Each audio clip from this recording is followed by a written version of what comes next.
नमस्कार बच्चों, स्वागत है एक लक्ष्य एग्जाम स्टडी में। तो कैसे हैं आप लोग बताइए। अच्छे हैं? मैं भी अच्छा हूं। तैयारी कैसे चल रही है? बढ़िया चल रही है तैयारी। अच्छी बात है। तो चलिए, कल हम लोग क्लास 10 के साइंस का पहला चैप्टर रासायनिक अभिक्रिया तथा समीकरण में कुछ टॉपिक जो है अध्ययन किए थे। हमको याद है रासायनिक अभिक्रिया तथा समीकरण में अपघटन या वियोजन अभिक्रिया तक हम लोग चर्चा किए थे। वो फर्स्ट भाग था। आज उसी के आगे हम सेकेंड भाग शुरू कर रहे हैं। और पहला हम लोग का आज का हेडिंग है विस्थापन अभिक्रिया। इस विस्थापन अभिक्रिया का दूसरा नाम प्रतिस्थापन अभिक्रिया भी है। इसको बोलते हैं हम प्रतिस्थापन अभिक्रिया। विस्थापन अभिक्रिया या इसी का दूसरा नाम है प्रतिस्थापन अभिक्रिया। प्रतिस्थापन अभिक्रिया भी इसको बोलते हैं। तो बच्चे, अगर परीक्षा में आता है इन दोनों नाम में से कोई एक नाम, तो इसमें आप लोग भ्रम नहीं करेंगे। इसलिए विस्थापन या प्रतिस्थापन दोनों एक ही चीज है। अब देखिए, विस्थापन और प्रतिस्थापन होता क्या है। पहले एग्जांपल समझ लीजिए कि ये क्या है। यहां देखिए प्यारे बच्चों, जैसे मान लीजिए ये कॉपर है और ये है सिल्वर नाइट्रेट। ये कॉपर है और ये सिल्वर नाइट्रेट है। तो प्रतिस्थापन में ये होता है कि ये कॉपर जो है सिल्वर को यानी Ag को हटा देगा, यानी विस्थापित कर देगा और अपने ही इसका स्थान ले लेगा। यानी कहने का मतलब ये हो जाएगा CuNO3 का होल ट्वाइस और प्लस Cu। होल ट्वाइस इसलिए हो जाएगा क्योंकि कॉपर की संयोजकता जो है 2 होती है, 2 आयन रहता है, इसलिए होल ट्वाइस हो जाएगा। ये कॉपर नाइट्रेट हो गया और ये सॉरी एक मिनट हाँ, ये कॉपर नाइट्रेट हो गया और ये जो है Ag हो गया, सिल्वर हो गया। सिल्वर को क्या कर देगा? विस्थापित कर देगा, अलग कर देगा। इस तरह से हम विस्थापन प्रक्रिया को समझते हैं। तो ये एग्जांपल समझ में आ गया? उम्मीद है कि आप लोग का ये समझ गए होंगे। अब देखिए, इसका डिफिनेशन बना लेते हैं विस्थापन प्रक्रिया का। तो विस्थापन प्रक्रिया में क्या होता है प्यारे बच्चों? विस्थापन प्रक्रिया में क्या होता है समझ लेते हैं।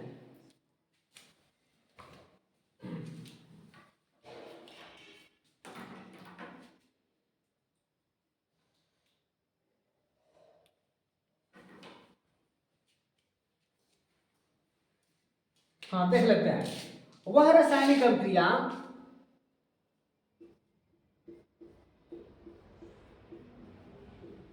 वह रासायनिक अभिक्रिया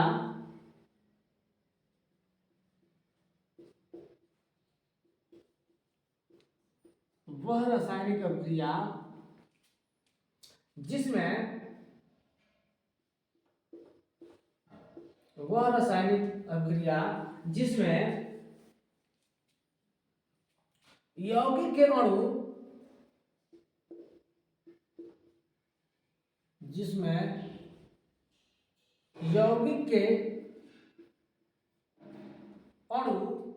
यौगिक के अणु किसी एक परमाणु या समूह यौगिक के अणु किसी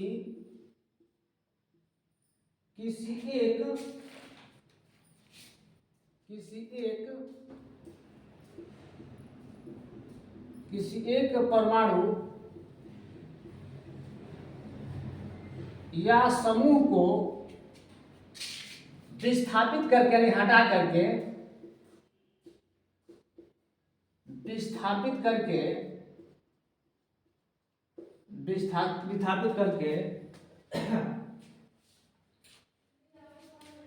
विस्थापित करके वह रासायनिक अभिक्रिया जिसमें यौगिक के अणु किसी एक परमाणु या समूह को विस्थापित करके स्वयं उस स्थान पर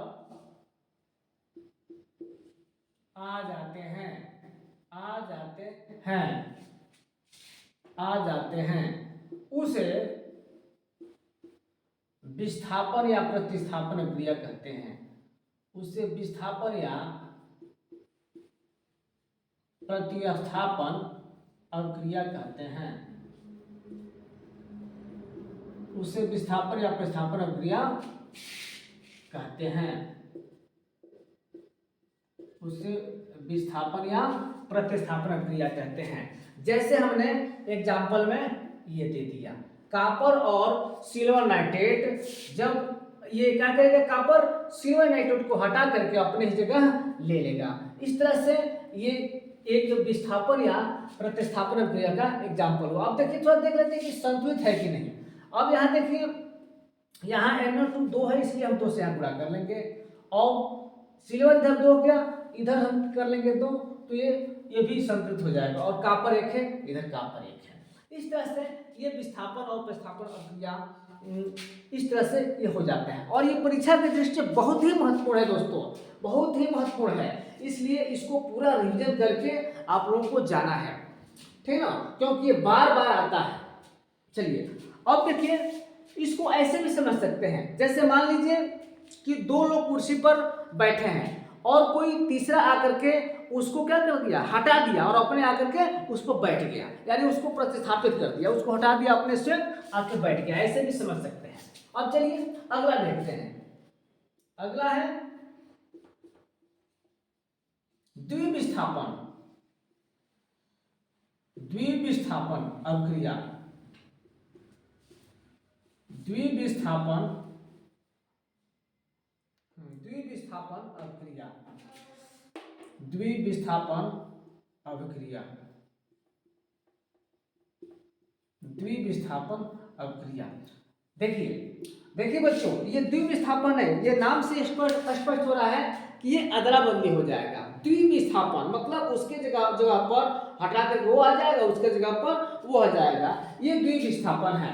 इसका एग्जाम्पल पहले समझ लेते हैं, तब हम इसको आसानी से परिभाषा बनाकर लिख सकते हैं। बच्चों, परिभाषा को बनाना सीखिए, रटना नहीं, परिभाषा को बनाना सीखिए कि कैसे परिभाषा बनता है। एग्जाम्पल उठाइए और समझिए, और उसको बना करके अपने मन से लिख डालिए, तब ये होता है। चलिए, तो ये हम कह सकते हैं, यहाँ पे एग्जाम्पल एक ले लेंगे कि एक है सिल्वर नाइट्रेट। यहाँ देखिए, ये सिल्वर नाइट्रेट है। थोड़ा सा नीचे लिखते हैं कि परिभाषा लिखने में आसानी होगा। यह है सिल्वर नाइट्रेट, KgNO3, ये है सिल्वर नाइट्रेट। ये सिल्वर नाइट्रेट जो है NaCl से क्रिया करता है। अब देखिए कैसे ये द्विविस्थापन यहाँ होता है, क्या करेगा, ये जो है Ag जो है इसको विस्थापित कर देगा, हटा देगा, और अपने आ जाएगा, यानी NaCl और प्लस ये हो जाएगा NaNO3, यानी ये हो जाएगा सोडियम नाइट्रेट, ये हो जाएगा सोडियम क्लोराइड, नहीं सॉरी गलत, थोड़ा सा मिस्टेक यहाँ कीजिए, ये हो जाएगा आपका AgCl होगा, AgCl होगा, ये होगा AgCl, यानी सिल्वर क्लोराइड, क्योंकि ये भी स्थापित कर रहा है ना इसको, तो ये हो जाएगा AgCl यानी सिल्वर क्लोराइड, और ये हो जाएगा सोडियम नाइट्रेट, ये हो जाएगा सोडियम नाइट्रेट। यानी इसका मतलब ये हुआ कि ये इसके स्थान पे आ गया, ये जो है इसके स्थान पे आ गया, और इसका स्थान पर ये आ गया, इसलिए यहाँ 2 बार माने द्विविस्थापन होगा, अदला बदली होगा। तो इस तरह से हम परिभाषा इसका बना सकते हैं।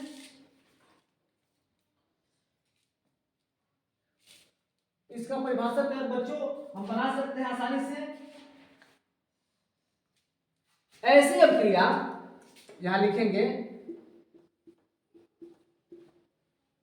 ऐसी अभिक्रिया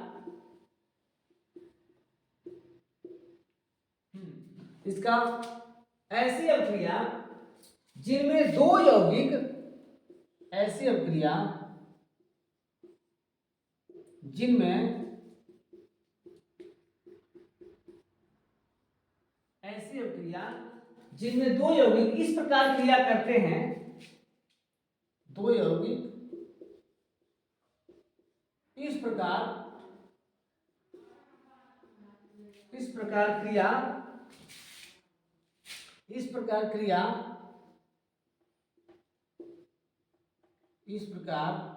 क्रिया करते हैं कि उनके आयनों या घटकों का क्रिया करते हैं कि उनके आयनों या घटकों का अदला बदली हो जाए, घटकों का अदला बदली या जिसको हम बोल सकते हैं विनिमय अदला बदली हो जाए तो उसे द्विविस्थापन अभिक्रिया कहते हैं। तो उसे द्विविस्थापन अभिक्रिया कहते हैं। तो उसे द्विविस्थापन अभिक्रिया कहते हैं। तो उसे द्विविस्थापन अभिक्रिया कहते हैं। इसका मतलब यह हुआ कि ऐसी अभिक्रिया जिनमें दो यौगिक इस प्रकार क्रिया करते हैं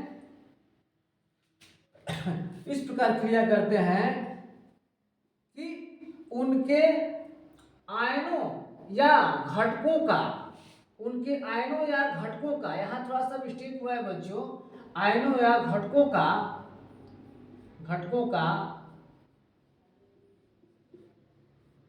अदला बदली या तो हम विनिमय बोल सकते हैं, अदला बदली या विनिमय हो जाए तो उसे द्विविस्थापन अभिक्रिया कहते हैं। जैसे सिल्वर नाइट्रेट है, ये सिल्वर नाइट्रेट है बच्चों, AgNO3 सिल्वर नाइट्रेट, ये सोडियम क्लोराइड से क्रिया करता है। तो ये सोडियम को हटा करके Ag अपने आ जाता है और यहाँ जो है इसको हटा करके ये Na यानी सोडियम नाइट्रेट यहाँ बन जाता है। इस तरह से ये द्विविस्थापन अभिक्रिया है। समझते हैं बच्चों? तो अब हम आगे बढ़ते हैं। चलिए इसको थोड़ा ले लीजिए, लिख लीजिए, स्क्रीनशॉट ले लीजिए।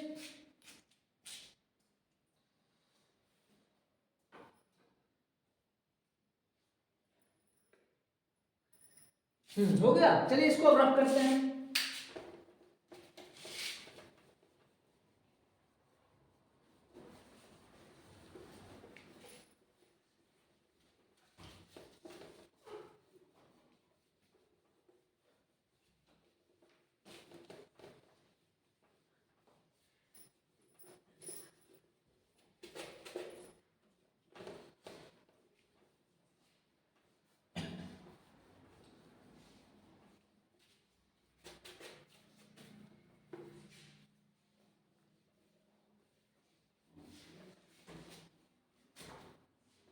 चलिए अब एक और छोटा सा यहाँ एक टॉपिक है, अवक्षेपण अभिक्रिया। अवक्षेपण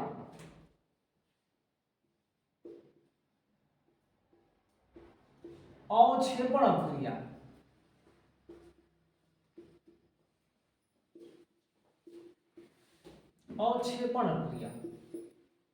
अवक्षेपण अभिक्रिया को जानने से पहले हम अवक्षेप को समझते हैं।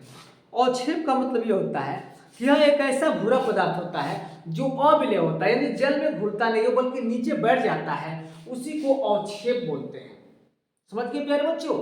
यानी जो घुलता नहीं है वो जल में बैठ जाता है, उसको अवक्षेप बोलते हैं। और उसके बाद से क्या बोलते हैं कि जिस अभिक्रिया में अवक्षेप का निर्माण होता है उसी को हम अवक्षेपण अभिक्रिया बोलते हैं। तो क्या लिखेंगे प्यारे बच्चों? लिखेंगे कि जिस अभिक्रिया में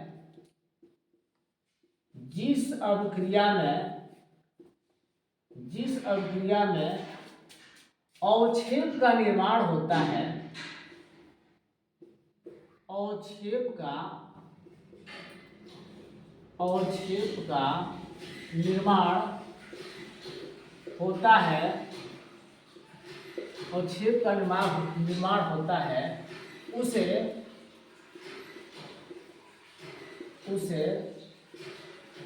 अवक्षेपण उसे अवक्षेपण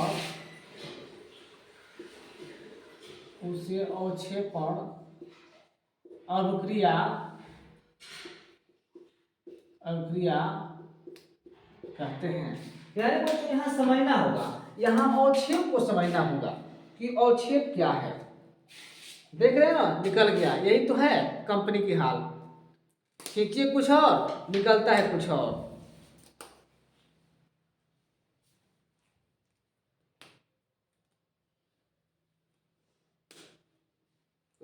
एक मिनट बच्चों, एक मिनट।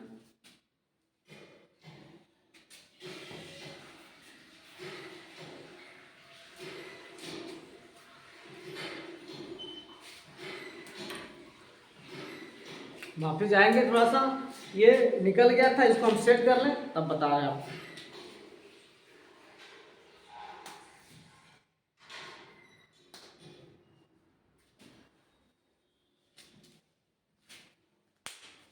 अब हो गया शायद, ठीक है ना। तो यहाँ देखिए, इस अवक्षेप के नीचे हम अंडरलाइन करेंगे, क्योंकि ये अवक्षेप का मतलब ये एक ऐसा श्वेत यानी सफेद पदार्थ होता है जो जल में अविलय होता है, यानी घुलता नहीं और नीचे बैठ जाता है, वो अवक्षेप होता है। और जिस अभिक्रिया में अवक्षेप का निर्माण होता है प्यारे बच्चों, वही अवक्षेपण अभिक्रिया कहलाता है। तो इस तरह से आप अवक्षेपण समझ गए होंगे। अब अगला अभिक्रिया है उपचयन तथा अपचयन अभिक्रिया। ये भी बहुत इंपॉर्टेंट है बच्चों, ये परीक्षा के दृष्टि से ये भी बहुत महत्वपूर्ण है। तो चलिए अगला हम लोग डाल लेते हैं हेडिंग उपचयन अभिक्रिया।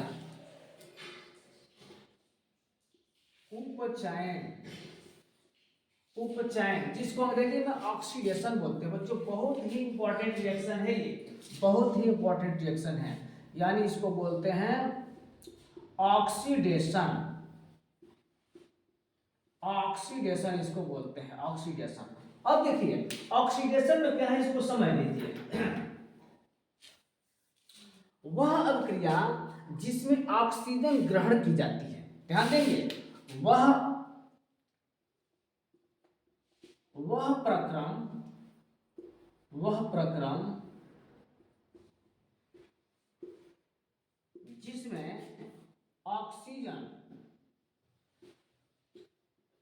प्रक्रम जिसमें ऑक्सीजन ग्रहण किया जाता है तथा हाइड्रोजन का त्याग होता है, तथा हाइड्रोजन का त्याग होता है, उसे अपचयन कहते हैं, उसे उपचयन यानी ऑक्सीडेशन कहते हैं। उपचयन या ऑक्सीडेशन कहते हैं बच्चों, ऑक्सीडेशन कहते हैं, ऑक्सीडेशन कहते हैं, ठीक ना। वह प्रक्रम जिसमें ऑक्सीजन ग्रहण किया जाता है तथा हाइड्रोजन का त्याग होता है, अब उसे अपचयन कहते हैं। यहाँ उसे छूट गया बच्चों, लिख लेंगे यहाँ पे उसे अपचयन कहते हैं। तो समझ में आ गया, ऑक्सीडेशन यानी ऑक्सीजन ग्रहण किया जाता है और हाइड्रोजन को त्यागा जाता है, वही अभिक्रिया क्या कहलाता है, उपचयन। और ठीक इसके एक और है, इसी का जो भाई है वो है अपचयन, जिसको अंग्रेजी में बोलते हैं रिडक्शन, इसको बोलते हैं रिडक्शन। ये दोनों लगभग एक साथ ही रहता है, उपचयन या अपचयन। तो उपचयन में हम लोग समझ गए, अपचयन में समझते हैं। ठीक इसका उल्टा होता है, इसमें क्या होता है, हाइड्रोजन का ग्रहण होता है, उसमें तो ऑक्सीजन का ग्रहण हुआ, इसमें जो है हाइड्रोजन का ग्रहण होता है बच्चों। तो लिख देंगे वह प्रक्रम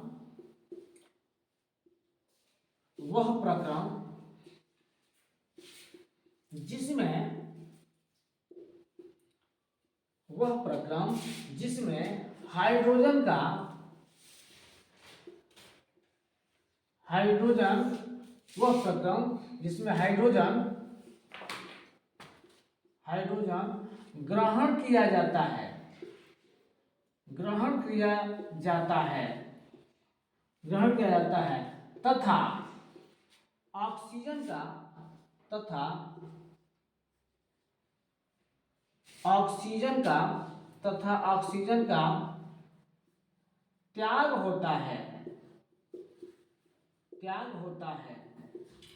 त्याग होता है उसे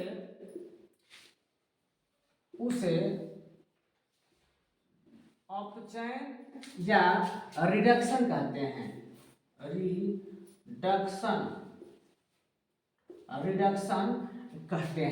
यहाँ पूरा कर दे रहे हैं, रिडक्शन कहते हैं। तो उम्मीद होगा प्यारे बच्चों कि ये दोनों ही डिफिनेशन आप समझ गए होंगे। फिर एक बार से दोहरा दे रहे हैं। अपचयन, ये उपचयन है जिसको अंग्रेजी में ऑक्सीडेशन बोलते हैं, यानी वह प्रक्रम जिसमें ऑक्सीजन ग्रहण किया जाता है तथा हाइड्रोजन का त्याग होता है उसे उपचयन या ऑक्सीडेशन कहते हैं। इसका मतलब ये हुआ, यह ऐसा प्रक्रम है उपचयन जिसमें हाइड्रोजन यानी ऑक्सीजन ग्रहण कर लिया जाता है और ऑक्सीजन का त्याग कर दिया जाता है, उसे हम उपचयन कहते हैं। ठीक, अब यहाँ अपचयन है जिसको रिडक्शन बोलते हैं, वह प्रक्रम जिसमें हाइड्रोजन ग्रहण किया जाता है तथा ऑक्सीजन का त्याग होता है उसे अपचयन या रिडक्शन कहते हैं। तो इस तरह से ये प्यारे बच्चों, ये दोनों एक दूसरे के अपोजिट होते हैं, उल्टा होते हैं, देख रहे हैं जैसे यहाँ पर है। तो चलिए यहाँ स्क्रीनशॉट ले लीजिए या लिख लीजिए। 2 मिनट 1 सेकंड या 2 मिनट हम यहाँ समय दे रहे हैं।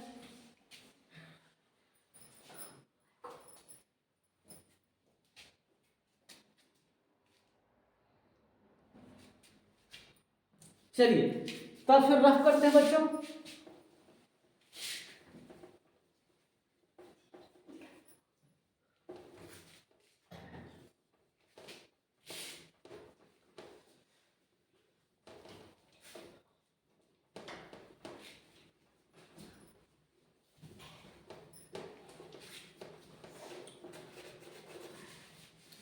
अगला हम टॉपिक लेते हैं। देखिए अगला जो हेडिंग है बहुत ही इंपॉर्टेंट है,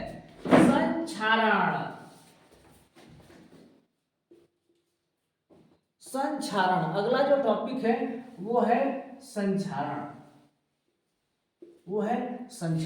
प्यारे बच्चों, आप उस संक्षारण के बारे में जानते भी होंगे, सुने भी होंगे और देखे भी होंगे। अरे उसी संक्षारण की बात हो रही है जिसको हम अंग्रेजी में कोरोजन बोलते हैं। क्या बोलते हैं?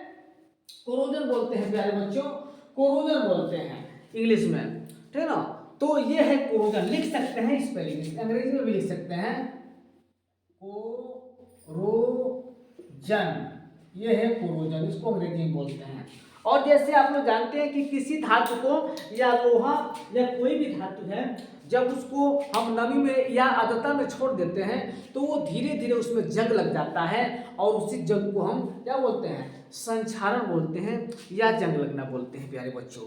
तो इस तरह से इसका हम डिफिनेशन बना करके लिख देते हैं कि परीक्षा के लिए महत्वपूर्ण भी है बच्चों।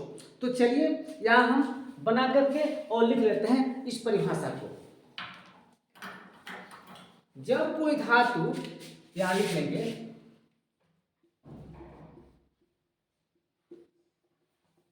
जब कोई धातु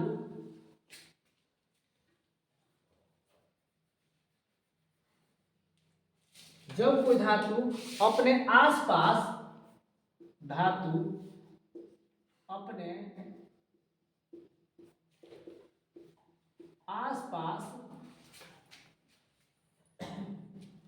अपने आसपास अम्ल आर्द्रता, अपने आसपास अम्ल आर्द्रता के संपर्क में आती है, अम्ल आर्द्रता के संपर्क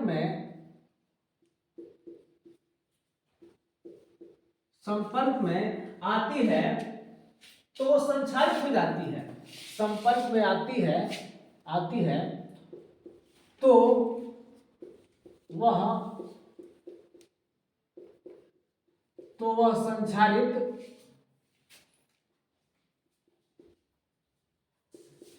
हो जाती है। तो वो क्या हो जाती है? संक्षारित हो जाती है, संक्षारित हो जाती है। इस प्रक्रिया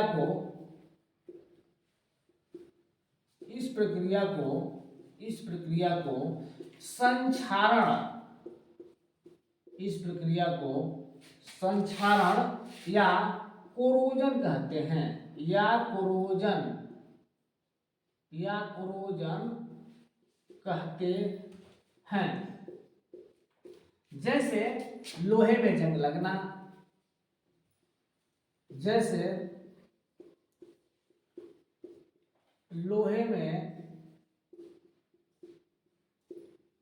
लगना,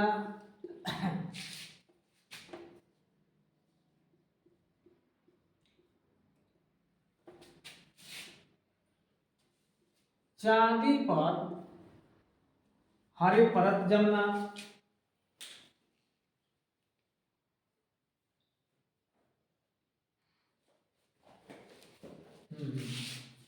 चांदी पर लोहे पर जंग लगना, चांदी पर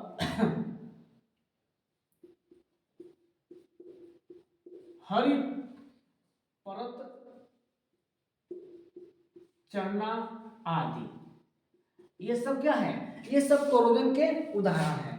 तो इस तरह से हमें उम्मीद है कि इस परिभाषा को आप लोग समझ गए होंगे कि संक्षारण क्या होता है। जब कोई धातु अपने आसपास अम्ल आर्द्रता के संपर्क में आती है तो वो संक्षारित हो जाती है। इस प्रक्रिया को क्या बोलते हैं? संक्षारण बोलते हैं। और इस चैप्टर का लास्ट टॉपिक जो इम्पोर्टेंट भी है और हर साल परीक्षा में आता है किसी न किसी रूप में, और वो है विकृत गंधिता। वो है बच्चों विकृत गंधिता। विकृत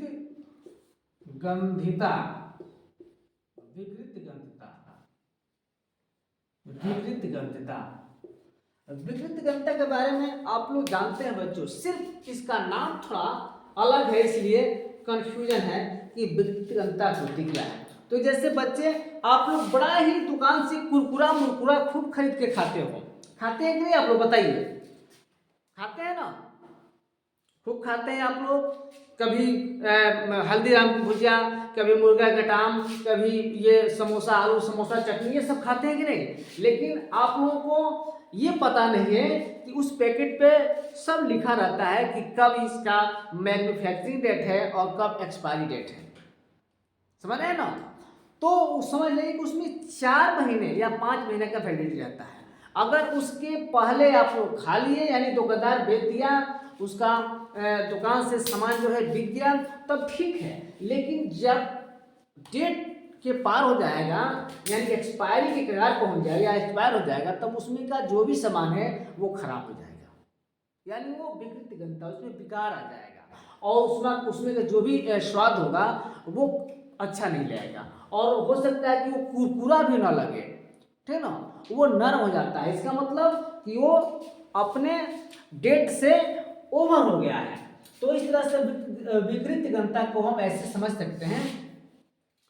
और एक और बात हम बताते हैं आप लोगों को कि जिस पैकेट में कुरकुरा रहता है उसमें एक हवा भरा रहता है, हवा नहीं रहता है बल्कि बताइए गैस भरा रहता है। और वो गैस इसलिए भरा जाता है कि वो जो है कुरकुरा एकदम चटपटा और कुरकुरा रहे, ठीक ना, उसमें नमी ना आए। जैसे भोजपुरी में बोलते हैं कि मेहरा आ गया है, तो वो मेहराए नहीं, माने कुरकुरा लगे, ठीक ना। तो उस कुरकुरा लगने के लिए हम उसमें नाइट्रोजन गैस कंपनी वाले नाइट्रोजन गैस भर देते हैं, जिससे वो जो भी नमकीन हो वो कुरकुरा हो, चटपटा लगे, ठीक ना। इसलिए उसमें नाइट्रोजन गैस भर दिया जाता है। तो ये भी याद रखेंगे प्यारे बच्चों कि उसमें कौन सी गैस भरी जाती है? तो नाइट्रोजन गैस भरी जाती है। तो इस तरह से हम इसको लिख सकते हैं, बना सकते हैं, ठीक ना। हम लिख सकते हैं उसको कि जब खाद्य युक्त पदार्थों में या खाद्य युक्त वस्तुओं में हम जो गैस भरते हैं वो गैस जो होता है नाइट्रोजन होता है। चलिए लिख लेते हैं।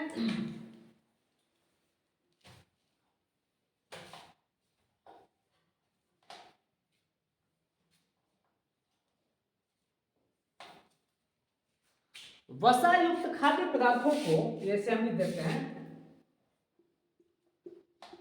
कि वसा युक्त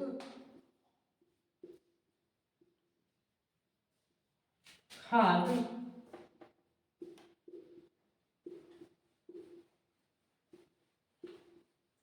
पदार्थों को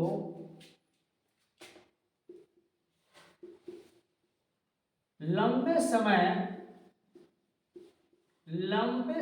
तक वसा युक्त खाद्य पदार्थों को लंबे समय तक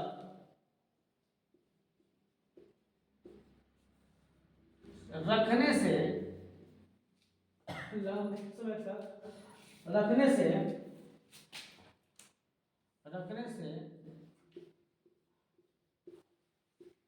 उसका स्वाद बदल जाता है।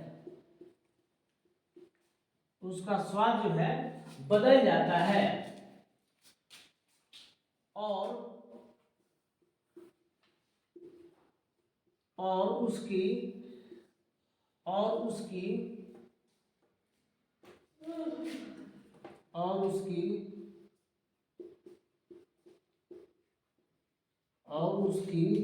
गंध भी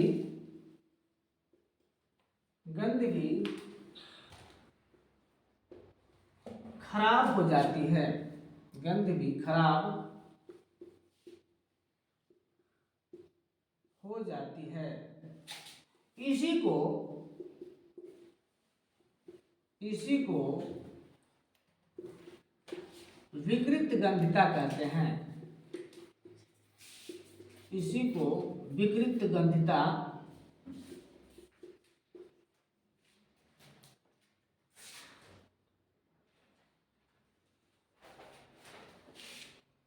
इस प्रक्रिया को विकृत गंधिता कहते हैं।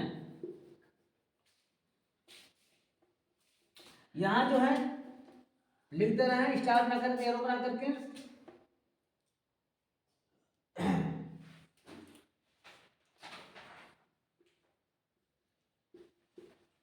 नमकीन या कुरकुरे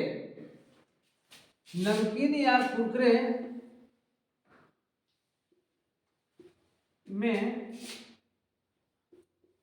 नाइट्रोजन गैस भर दिया जाता है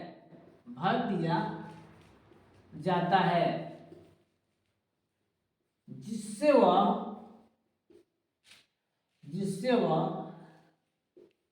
ताजा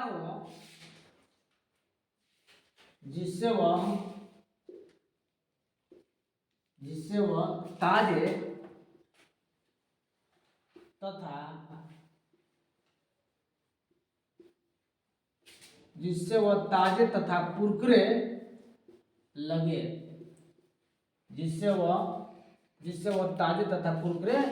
लगे। तो इस तरह से विकृत गंधिता को आप समझ गए होंगे। फिर एक बार यहाँ से दोहरा दे रहे हैं कि वसा युक्त खाद्य पदार्थों को लंबे समय तक रखने से उसका स्वाद बदल जाता है और उसकी गंध भी खराब हो जाती है। इसी को विकृत गंधिता कहते हैं। नमकीन या कुरकुरे में N2 गैस भर दिया जाता है जिससे वह ताजे तथा कुरकुरे लगे। इस तरह से ये हमारा जो पहला चैप्टर है रासायनिक अक्रिया तथा समीकरण, इसका जितना थ्योरी पार्ट था हमने कंप्लीट किया और उम्मीद है कि आप लोग इस चीज को समझे होंगे। अब हम नेक्स्ट यानी कल जो है एक नया वीडियो उसमें लाएंगे जो इसका न्यूमेरिकल होगा।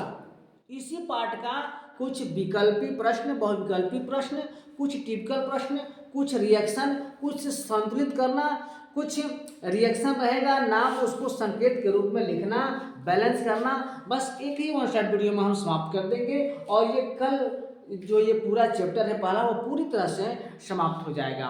तो आज हम यहीं तक इसमें बताते हैं। फिर अगले टॉपिक के लिए, मेरे अगले प्रश्न के लिए आप लोग नेक्स्ट वीडियो का इंतजार करेंगे। कल इसी टाइम पर हम आपको नेक्स्ट वीडियो जो है अपलोड कर देंगे। तब तक के लिए धन्यवाद, और मेरे चैनल को सब्सक्राइब करते रहिए, शेयर करते रहिए, और हाँ, कमेंट जरूर करेंगे। Okay, all the best, thank you.